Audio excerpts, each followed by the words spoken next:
ทางจากกลางตรงหน้าจากสาออกทางทางไปแหวะทางหน้าลูกไหวหลอกบนเขากันหลังจากที่ห่างหายไปเป็นเดือนพอสบายไปนอนโรงพยาบาลมาเขาก็งามดีอยู่สมคนบริเหตุอยู่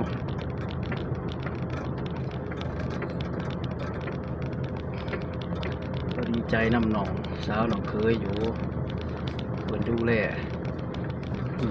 บ่ได้แล้ว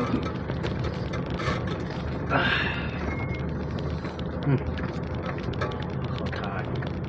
แถวดอนนี่พวกหูเพื่อกันแต่ตอนนี้เขางั้นเจ้างั้น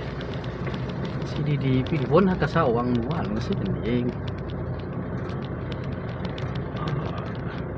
ในหน้าของเฮานี่ขี่รถหลบได้เสือที่ทางก้อนกีดขางหนึ่งไปทางก้อนกีดขางหนึ่งไปทางลูกลั่ง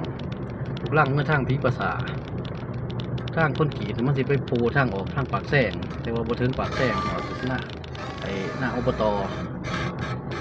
เขาไปในบ้านโอ้ย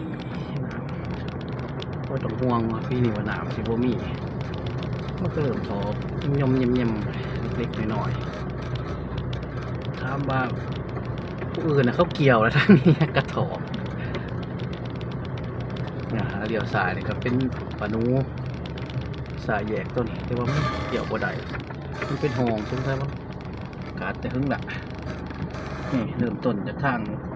สีแดงจากหน้าใจเนี่ยนี่แหละไปปลาซิวว้าวโอ้ยปลาซิวเป็นปลาซิวน้ำแท้นี่ด้วยไม่มีปลาขอนมาจาก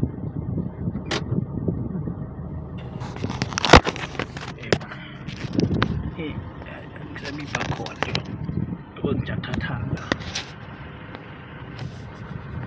เที่ยงหน่อยเฮ็ดยังบ่ได้ก็ได้จะแค่ถ่ายรูปนี่ละ